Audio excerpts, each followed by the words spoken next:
sentar. As crianças vão saindo. Quero chamar o irmão Giovanni aqui à frente.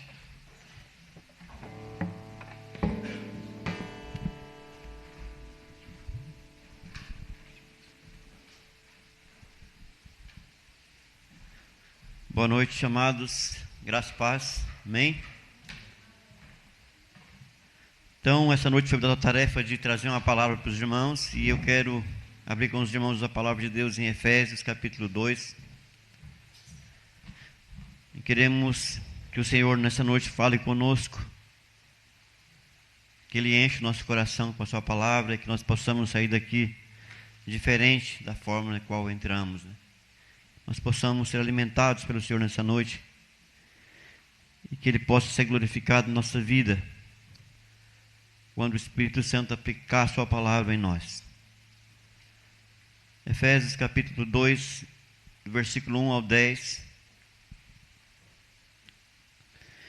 diz assim a palavra de Deus: Ele vos deu vida, estando vós mortos em vossos delitos e pecados, nos quais andastes outrora segundo o curso deste mundo, segundo o príncipe da potestade do ar, do espírito que agora atua nos filhos da desobediência, entre os quais também todos nós andamos outrora, segundo as inclinações da carne, fazendo a vontade da carne e dos pensamentos, e éramos por natureza filhos da ira, como também os demais.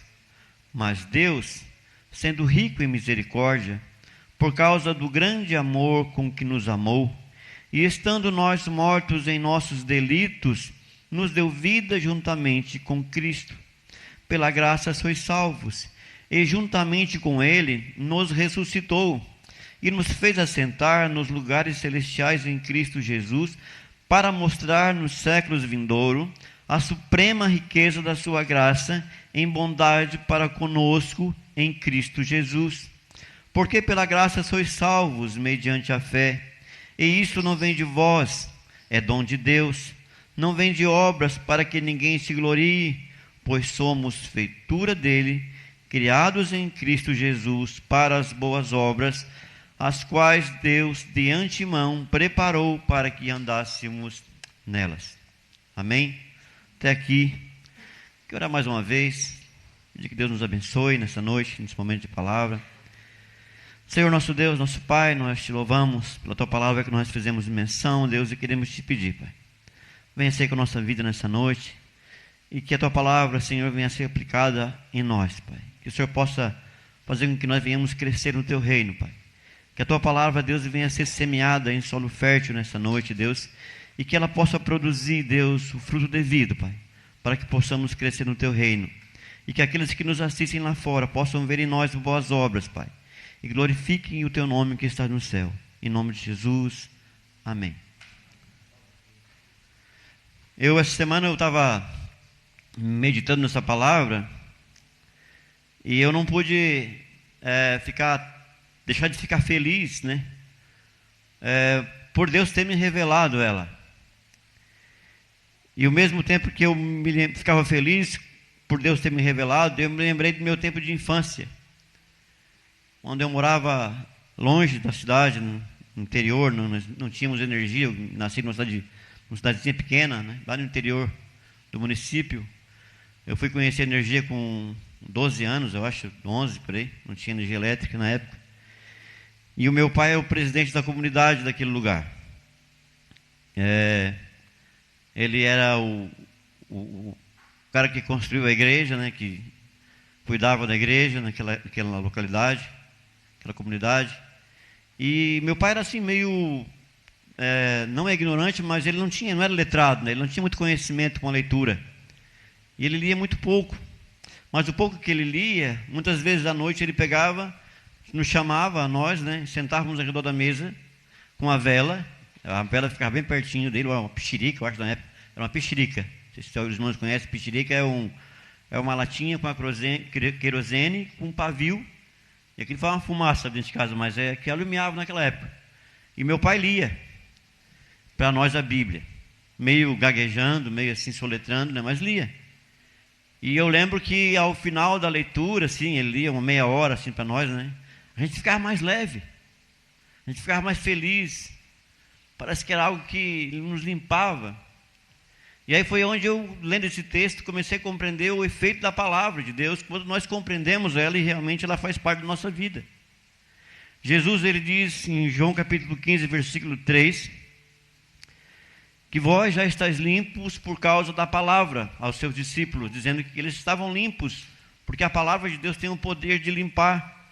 Paulo diz que o Evangelho é o poder de Deus para salvar, ou para transformar o mais vil pecador e a mais vil pecadora num santo e numa santa de Deus. É o poder do Evangelho, é o poder que o Evangelho exerce em nós.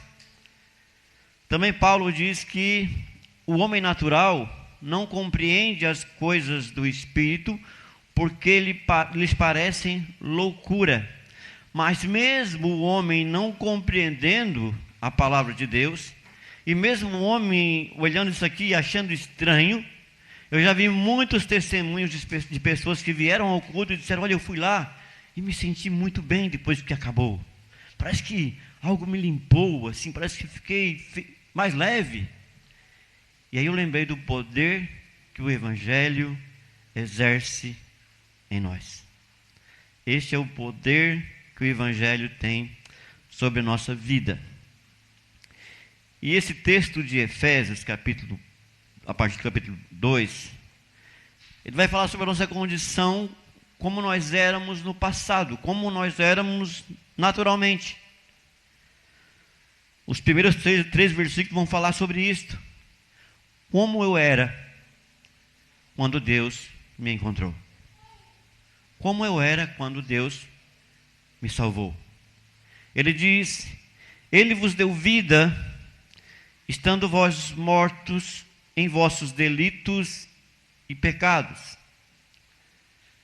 Aqui, essa palavra delitos e pecados, ela se refere quase à mesma coisa. Nós não fazíamos o que era certo e fazíamos o errado. Então nós não obedecíamos a Deus nas coisas que Ele nos manda e errávamos nas coisas que Ele nos pede. Então eu desobedecia a Deus e não obedecia. Eu fazia aquilo que não era para fazer e não fazia aquilo que era para fazer. Então eu estava morto em delitos e pecados. Eu não conseguia de forma alguma agradar a Deus. Essa era a minha condição natural. Eu lembro que outro dia eu estava lá com o Miso no velório, e lá a mãe do morto, eles não abriram o caixão, né?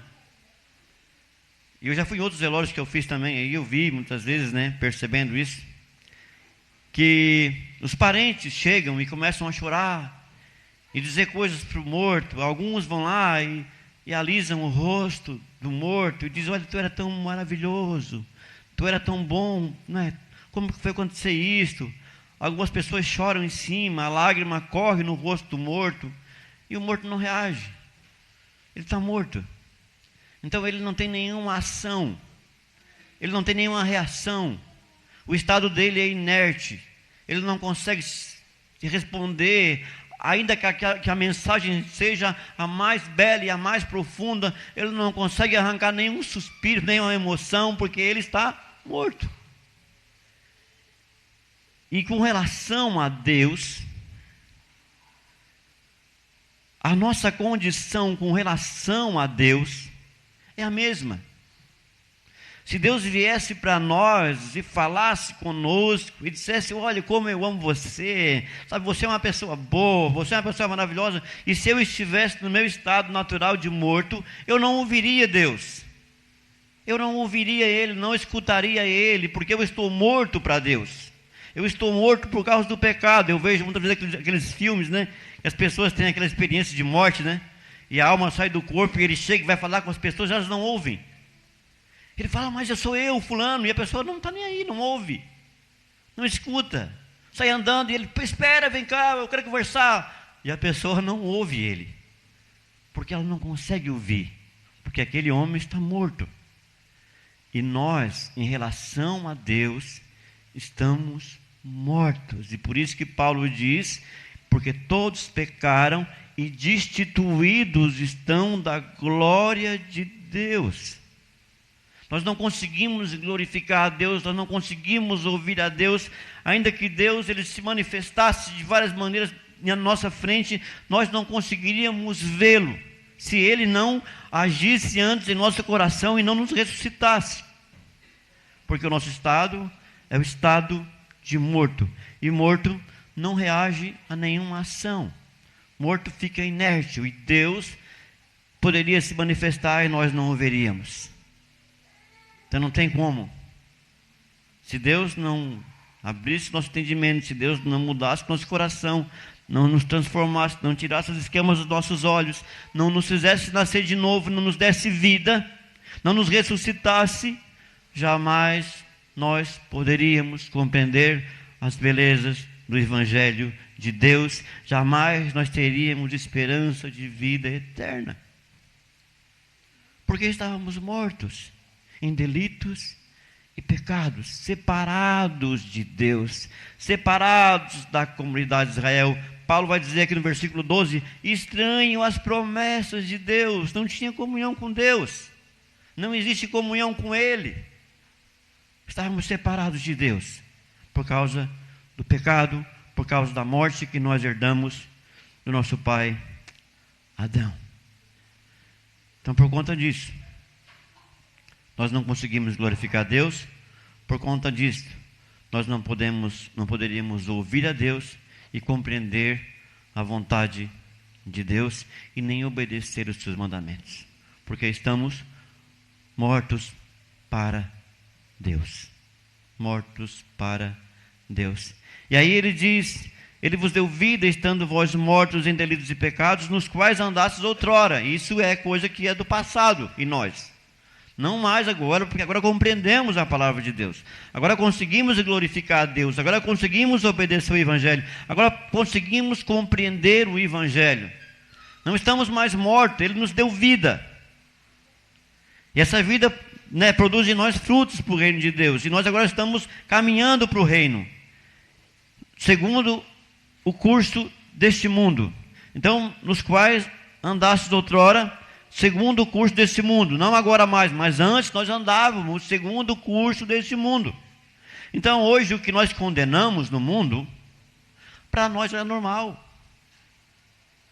para nós era tranquilo, sabe? Não, isso é tudo normal hoje em dia, isso é tempos modernos, a cultura é assim, aculturamos tudo e deixamos coisa como está, porque não havia uma reação em nós com relação ao que Deus queria de nós, ao que Deus pensa, ao que Deus quer, ao que Deus nos ensina, ao que Deus exige daqueles que servem a Ele.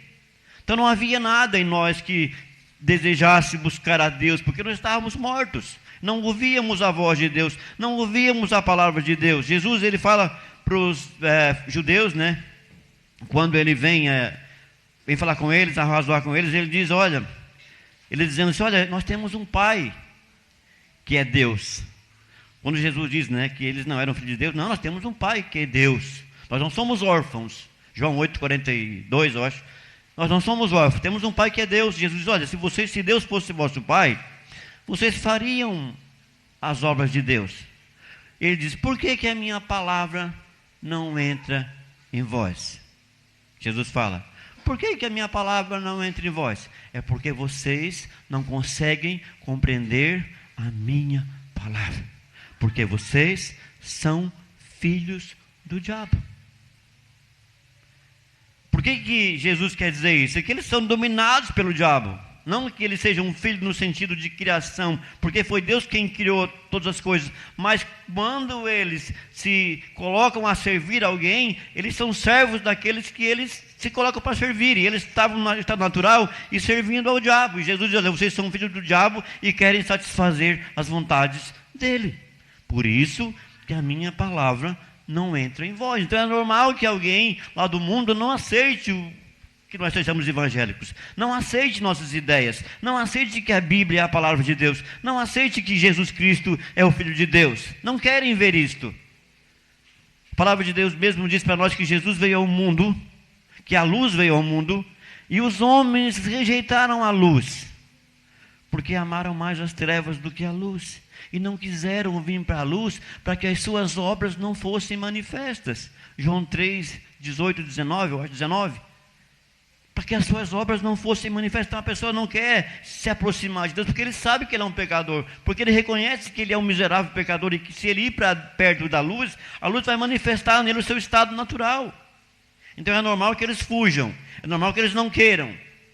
Eu me lembro que, na igreja que eu estava antes, uma irmã dizia assim para mim que eu deveria controlar meus cultos, porque o culto demorava muito para acabar, e o ímpio que ia lá visitar a igreja ficava meio assim, agitado, queria ir embora, então eu não podia demorar muito com a palavra. Eu disse: ó, irmã, o ímpio com 10 minutos ele quer ir embora, não tem como nós controlar, porque não consegue suportar as coisas de Deus. Se não tiver um entretenimento para que ele se interta aqui dentro, ele não fica, a menos que Deus abra o seu coração, a menos que Deus transforme a sua vida, a menos que Deus tire a escama dos seus olhos, a menos que ele seja um eleito de Deus para que ele possa ouvir o Evangelho. Assim sim, senão, ao caso contrário, ele não quer ficar, ninguém fica, porque essas coisas não agradam as pessoas ímpias. Essas coisas são para nós que somos crentes. A palavra de Deus é para nós que cremos em Jesus Cristo, e não para o ímpio. Por quê? Porque eles são dominados pelo príncipe da potestade do ar. É o que a palavra continua dizendo aqui. Paulo diz assim, ó: nos quais andaste outrora segundo o curso desse mundo, segundo o príncipe da potestade do ar, do espírito que agora atua nos filhos da desobediência. O príncipe da potestade é o chefe dos demônios, né? Que tem um reino que impera aqui. Paulo disse que a nossa luta não é contra carne nem sangue, mas é contra os principados e potestades. Há uma luta espiritual que nós não percebemos, mas existe. Nós percebemos quando nós não... muitas vezes nós queremos orar e não conseguimos, queremos ler a palavra e não conseguimos. Há uma luta conosco mesmo. Sabe, o diabo não quer que nós venhamos a ler a palavra, não quer que nós venhamos a orar, não quer que nós venhamos ao culto. Muitas vezes ficamos em casa, fica em casa hoje, está muito cansado, é melhor ficar em casa. Sabe, não quer que a obra de Deus cresça, porque a função dele é esta: fazer com que o reino de Deus não cresça, fazer com que o crente dê mau testemunho, porque ele é o inimigo de nossas almas. Só que no mundo não, no mundo ele opera. E o engraçado aqui é que essa mesma palavra aqui, opera, é o mesmo que está aqui no versículo 20 do capítulo 1. O qual exerceu o poder de Deus exercido para ressuscitar Jesus Cristo, né? A mesma palavra no grego é a mesma palavra para opera, da mesma força que usou Deus para exercer poder em Cristo para ressuscitá-lo e fazer com que sua obra crescesse, né? O diabo usa o mesmo poder nos filhos das trevas. É esse mesmo poder que age no mundo. O diabo está ainda nesse mundo, apesar de estar limitado, o poder dele sobre os ímpios é total. É ele quem faz com que as pessoas caiam nas drogas, é ele quem faz com que as pessoas caiam na prostituição, é ele que faz com que as pessoas vivam uma vida desgraçada, totalmente longe do padrão que Deus estabeleceu para que um ser humano viva.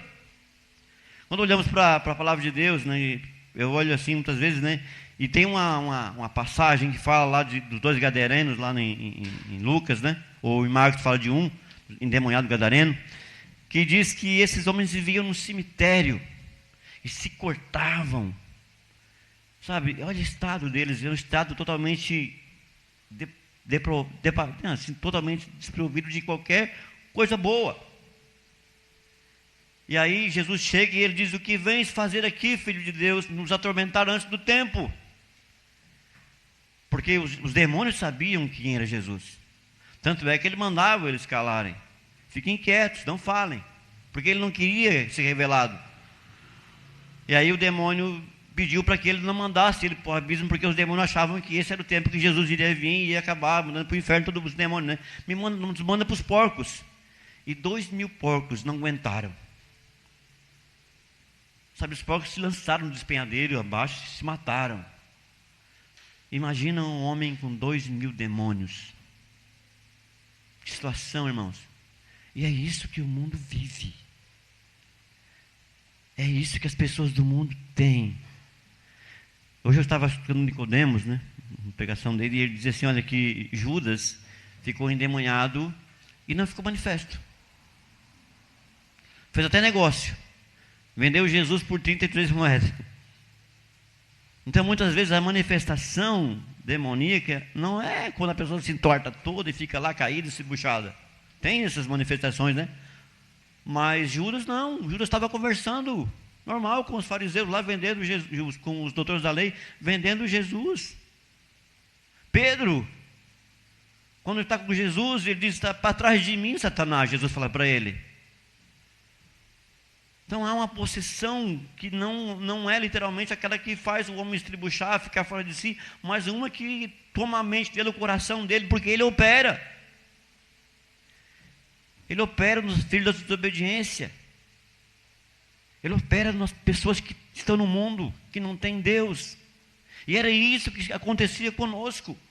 Era isso que acontecia comigo e com você, que não era crente, que não conhecia a palavra de Deus, que estava em nós era isso, e por isso nós resistimos tanto a vir para o Evangelho. Por isso que é uma resistência tão grande as pessoas virem para o Evangelho. Não dá, porque nós estamos dominados por algo muito mais forte que nós.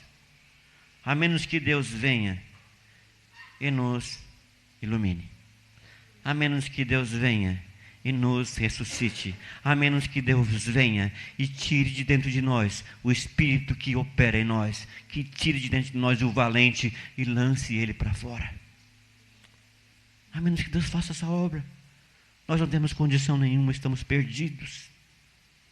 Somente Deus pode ter feito isso por nós. Por isso nós temos que ser gratos a esse Deus maravilhoso que um dia se inclinou para nós, que veio até nós, que enviou seu Filho até nós, que deu seu Filho na cruz para que isso pudesse ser real em nós, para que eu e você pudéssemos ter vida, e vida em abundância. Então o diabo opera no mundo, nos filhos da desobediência. Ele continua dizendo, entre os quais também todos nós, e Paulo se inclui aqui,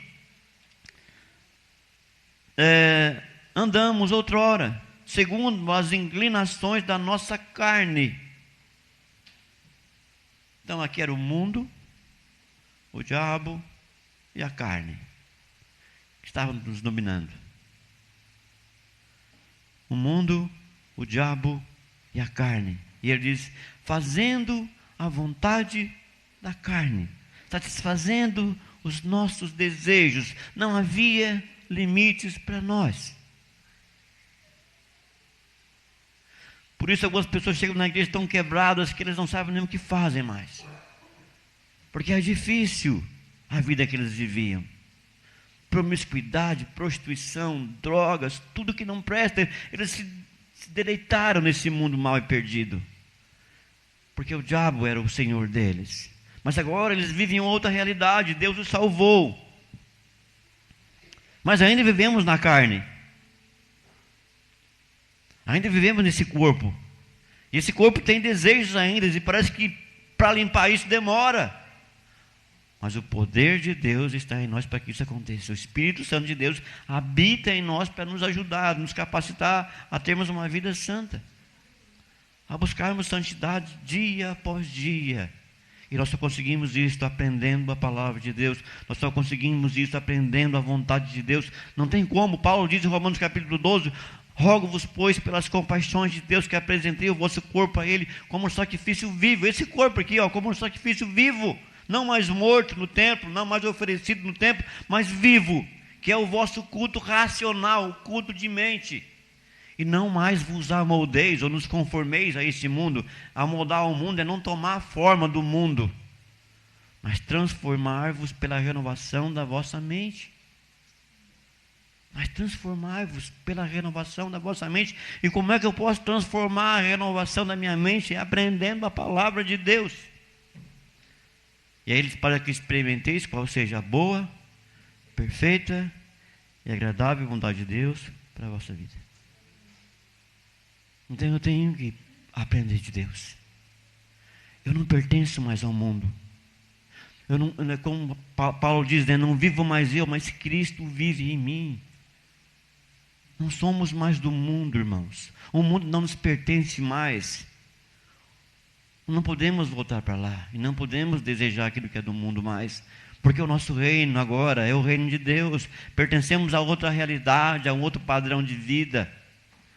A um lugar mais excelente, mais precioso, incomparável, que nada nesse mundo poderia nos dar. Deus nos deu, de graça. De graça. Não nos cobrou nada. Simplesmente Ele nos deu. Ele veio até nós. Abriu o nosso entendimento.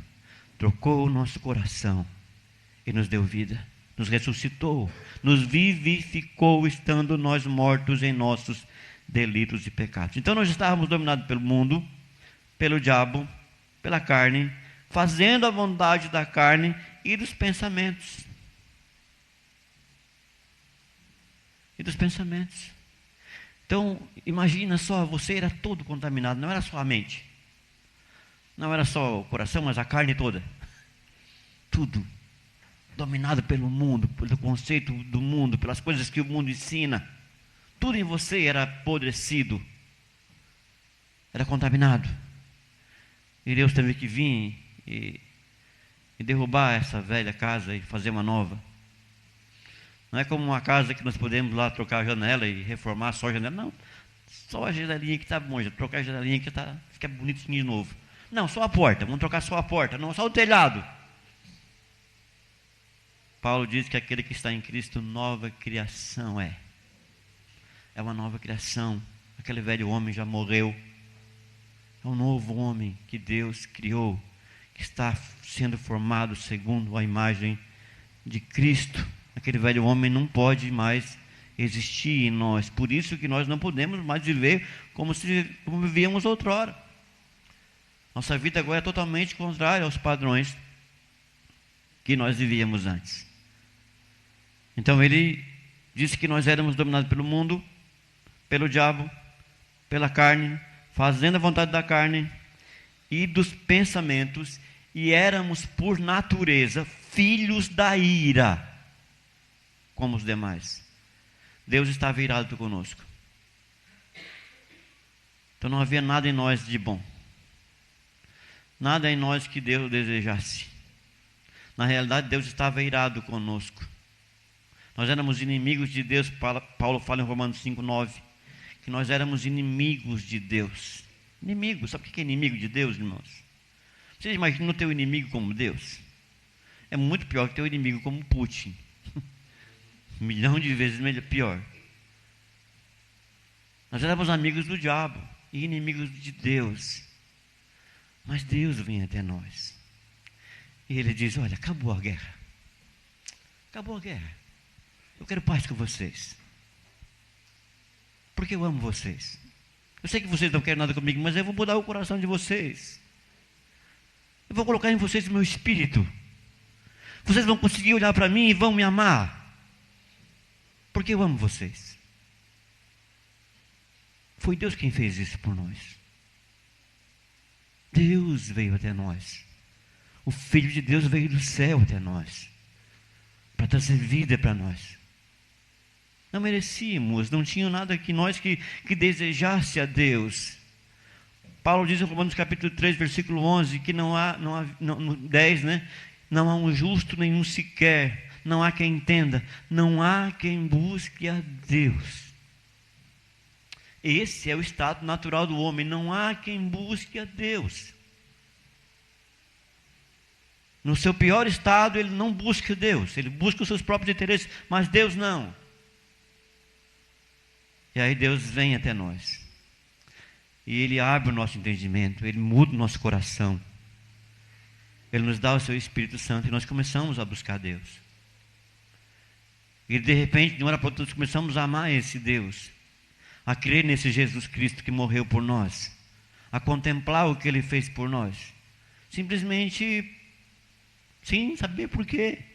Agora eu amo Deus, agora eu quero esse Deus, agora eu sirvo a esse Deus, agora eu sou servo desse Deus, agora ninguém me tira mais daqui. Se me oferecer o mundo inteiro em troca desse Deus, eu não troco. Se tiver que escolher entre morrer e negar a Deus, eu morro. Por que isso? Porque Deus trocou o nosso coração. Porque Deus mudou o nosso interior.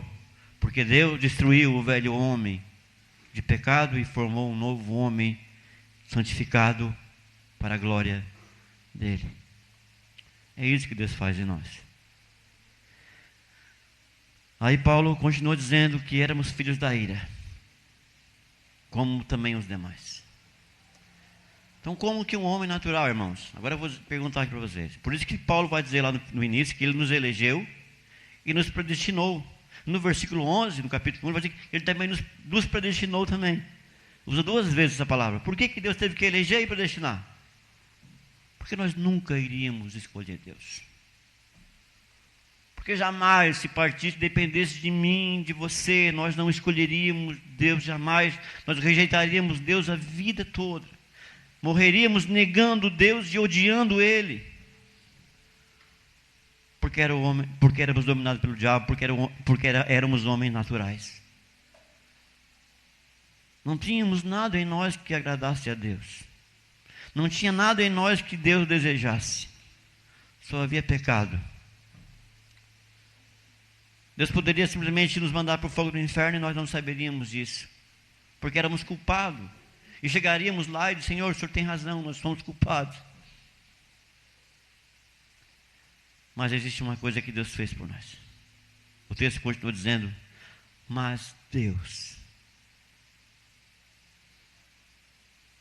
Não foi nós, mas Deus, sendo rico em misericórdia, por causa do seu grande amor com que nos amou, nos deu vida juntamente com Cristo, pela graça sois salvos. Mas Deus, sabe, houve uma ação de Deus. Foi Deus que veio até nós, Deus que veio até nós e nos deu vida, e nos trouxe vida. Mas Deus, sendo rico em misericórdia, pelo seu grande amor que nos amou, nos deu vida juntamente com Cristo. Sabe, Deus é muito rico em misericórdia. Deus é muito bom. Na semana eu estava falando sobre a bondade de Deus aqui. É maravilhoso saber sobre essas coisas. Deus é muito bom, a ponto de perdoar um miserável pecador como nós, que rejeitávamos Ele, que não queríamos nada com Ele, que só fazíamos mal para Ele, só fazíamos maldade para Ele, rejeitávamos Ele o dia todo. E ainda hoje erramos, e ainda hoje pecamos, e ainda hoje falhamos, e ainda hoje não obedecemos, e ainda hoje deixamos de ir da palavra, ainda hoje deixamos de orar, ainda hoje deixamos de vir ao culto. Não queremos aprender mais a palavra de Deus. E mesmo assim, Deus continua nos amando. E mesmo assim, Deus continua nos conduzindo para o final, para o seu reino. Aquele que começou a boa obra em nós, há de completá-la até o dia de Cristo. Filipenses 1,6 fala isso. Então, como que nós não vamos amar esse Deus, irmãos? Como que nós não rejeitamos esse Deus? Paulo diz que é a bondade de Deus que nos leva ao arrependimento. Compreender o pecado nos faz compreender a bondade de Deus. Mas quando nós não compreendemos, Lutero fala, que quando nós não compreendemos o pecado e nem entendemos ele, cometemos um erro. E caímos em outro erro de não compreender a graça e não entendermos a graça. Porque para compreender a graça tem que compreender o pecado, o quão nós fomos pecadores, do que Deus nos salvou, como nós éramos. Então tem que compreender a graça, tem que compreender o pecado, a maldade do pecado. Por que Deus teve que nos salvar? Porque nós estávamos totalmente no lamaçal de pecados e Deus nos tira de lá. Davi, salmista, diz: esperei com paciência no Senhor e Ele inclinou para mim, tirou-me de um lamaçal e me pôs sobre uma rocha. Um estado deprovável, um estado totalmente de podridão, e me limpou, me lavou, me purificou. Foi isso mais ou menos que aconteceu conosco. Estávamos perdidos, sem esperança, e Deus alcançou-nos com a sua mão poderosa, nos tirou de lá e nos deu vida, e vida em abundância. E agora nós podemos glorificar o seu nome. Agora nós podemos louvá-lo. Porque Ele fez isso por nós. Porque Deus veio até nós. Mas Deus, sendo rico em misericórdia, por causa do grande amor com que nos amou, e estando nós mortos em nossos delitos e pecados, nos deu vida juntamente com Cristo. Pela graça sois salvos. Por graça. Não havia nada em nós que Deus desejasse. Não havia nada em nós que merecesse o perdão de Deus. Não fizemos nada para que esse favor de Deus fosse meritório. Simplesmente Deus fez. Nós estávamos perdidos, nós estávamos dominados pelo diabo, fazendo a vontade da carne, dos pecados, dos pensamentos, de tudo do mundo. E Deus vem até nós, simplesmente por graça, e nos salva, e nos põe em seu reino. Graça é um favor imerecido. Nós não merecíamos, e Deus nos concede isso. E Ele continua dizendo, para mostrar nos séculos vindouros a suprema riqueza da sua graça e bondade para conosco em Cristo Jesus. Sabe, é para a glória dele que nós fomos salvos. Como que nós vamos entender isso? Não sei. Mas foi para a glória dele que Deus nos salvou. Foi para a glória dele, e ele vai ser glorificado no século vindouro. No outro reino, ele vai ser glorificado por salvar você, por salvar a mim. Imagina, nós merecíamos o inferno. Imagina o diabo que estava nos dominando. Imagina, nós éramos inimigos de Deus, não tínhamos nada com Ele, tínhamos ódio das coisas de Deus, rejeitávamos Deus todos os dias. E mesmo assim Ele veio até nós, e nos deu vida, e nos salvou, para que o nome dEle fosse glorificado. Tudo é para a glória de Deus. Então pense, eu vivo para a glória de Deus. Eu fui salvo para a glória de Deus. Então use a tua vida para a glória de Deus. Porque é a bondade de Deus que te leva ao arrependimento. Sabe, compreender isso é difícil, mas ao mesmo tempo é fácil. Imagine um pai que o filho só faz o mal. O pai é bom para o filho, ama o filho, e o filho vai lá e quebra o carro do pai, bate o carro do pai. Ele vem, meu filho, mas por que faz isso com o pai, meu filho? Meu filho, pelo amor de Deus, tá? Vamos arrumar esse carro então. Vamos lá, arruma o carro, o filho pega o carro novo, bate de novo, e ele vem, mas eu sou imprestável, o pai me perdoa outra vez, agora como é que eu vou dizer para ele? Ele agora ele vai me perdoar. Chega lá o pai, não, filho, te perdoa, meu filho, vem cá, vamos arrumar esse carro novo. E chega um dia, eu falo, eu não vou fazer mais. Eu não vou fazer mais porque meu pai é muito bom para mim. Como é que eu posso ferir meu pai? Então, como que eu posso ferir Deus? É a bondade dele que deve nos levar ao arrependimento. É compreender o que ele fez por nós. Eu era um miserável pecador e continuo pecando, e ele vai lá e me perdoa, e continuo pecando, ele vai lá e me perdoa, e peco, ele vai lá e me perdoa. Uma hora eu digo, não quero fazer mais, Senhor. Eu não quero mais fazer, eu quero viver uma vida santa, eu quero me aproximar mais de Ti. E aí eu compreendendo isso, eu vou entendendo que Deus é tão bom, que Ele não é digno de receber o meu pecado. Eu não devo fazer isso para Ele. E aí eu começo a viver uma vida santa. Aí eu começo a me aproximar mais de Deus. Aí eu começo a amar os cultos. Aí eu começo a amar a palavra. Aí eu começo a amar a oração. Aí eu começo a amar as coisas de Deus. Mas eu tenho que compreender o que Deus fez por mim. Eu tenho que compreender que o pecado fez algo terrível. Fez algo muito mal. O pecado não pode mais reinar em minha vida. Não pode mais. Eu tenho que servir esse Deus de forma diferente. Não para pagar o que Ele fez por mim. Eu nunca vou conseguir pagar. Mas para agradá-lo. Porque Ele foi bom para mim. E aí ele continua dizendo, porque pela graça sois salvos por meio da fé. Isso não vem de vós, é dom de Deus. Foi Deus quem nos salvou. Falamos até agora aqui, foi Deus que nos vivificou, nos deu vida. Pela graça sois salvos por meio da fé. Ele nos deu fé. Até a fé que nós temos, ela não é nossa. Foi Deus quem nos deu. Tudo é dele. O pacote completo é dele. Ele vem entre nós, nos dá o seu Espírito Santo, nos dá a fé para olhar para ele e crer nele. E chorar por ele, e cantar para ele, e amar ele, dizer: Senhor, eu te amo. Como a palavra de Deus diz que nós amamos ele, mesmo não vendo. Pedro fala, né, que mesmo não vendo, amais. Com amor indizível. A palavra de Deus diz, amados, João, que Deus nos amou de tal maneira a ponto de sermos chamados seus filhos. Olha como é o amor de Deus. A ponto de nós podermos ser chamados filhos de Deus. Nós que éramos oliveira brava, nós que éramos lá a uva brava, né? Eu até acho engraçado porque eu sou agricultor, né? E eu nunca vi alguém fazer uma experiência assim: vou colocar a uva boa na uva brava. Ou não, a uva brava na uva boa, né? Porque a uva boa é o Israel, né? Era o ramos verdadeiro, né? É os ramos que Deus criou. E aí Deus pega uma uva brava e enxerta na uva boa. É o contrário. Você vai pegar sempre uma uva boa, ruim, para enxertar uma variedade nova, boa, para não estragar, né? E aí tu pega uma uva brava, que não valia nada, e enxerta na uva boa, na videira verdadeira. Foi isso que Deus fez conosco. Mas porque Ele é o agricultor, porque Ele sabe como é que faz, porque Ele é sábio. Então Ele nos salvou de graça, irmãos, por meio da fé. Por meio da fé. Isso não vem de vós, é dom de Deus.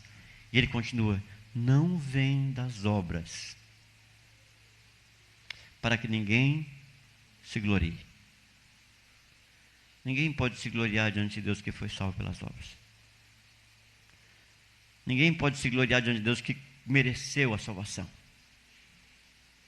Ninguém pode se gloriar diante de Deus dizendo que eu fui bom demais e o Senhor tinha que me salvar.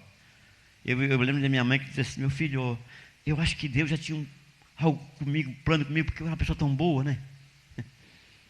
Eu disse: mãe, a mãe não era boa, mãe. A mãe sempre foi uma pecadora, mãe. Não, meu filho, eu sempre fui uma pessoa boa. Se todo mundo fosse igual a eu, o mundo era perfeito.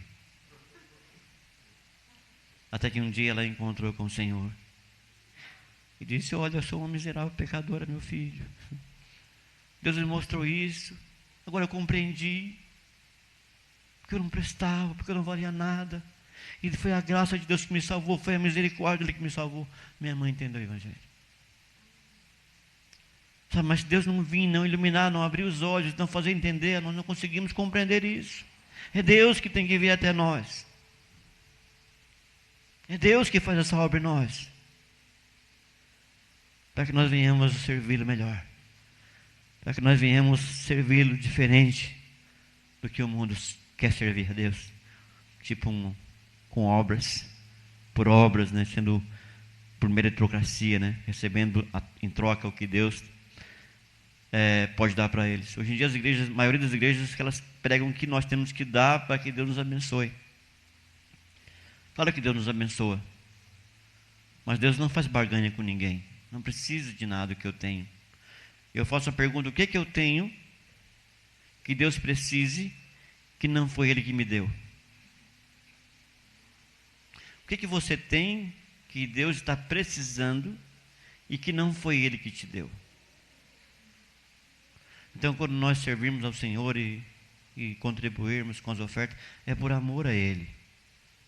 É por compreendermos essas verdades que Ele fez por nós. É sabermos que nós não merecíamos nada e Ele nos deu tudo. Estávamos perdidos e Ele nos encontrou. Íamos para o inferno e Ele nos deu o céu. Por isso. Não é para merecer algo em troca. Eu não vou dar para Deus para que Ele me retribua. Deus não precisa disso. Não precisa do que eu tenho. Se eu tiver que cooperar na obra, é porque eu amo a Deus.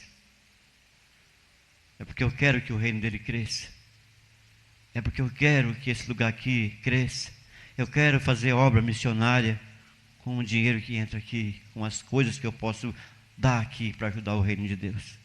Porque eu já sou abençoado. A maior bênção que nós temos é a nossa salvação. E aí ele continua dizendo, porque somos feitura sua, criados em Cristo para as boas obras.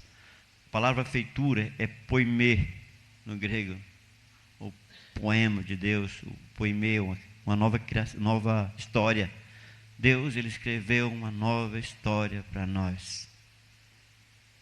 E agora nós vamos andar na história que Deus escreveu para nós.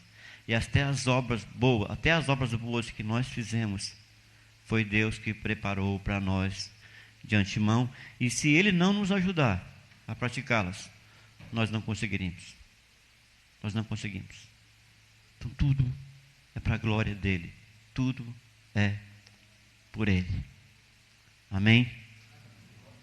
Então estávamos perdidos, mortos em nossos delitos e pecados. E Deus, ele nos deu vida juntamente com Cristo.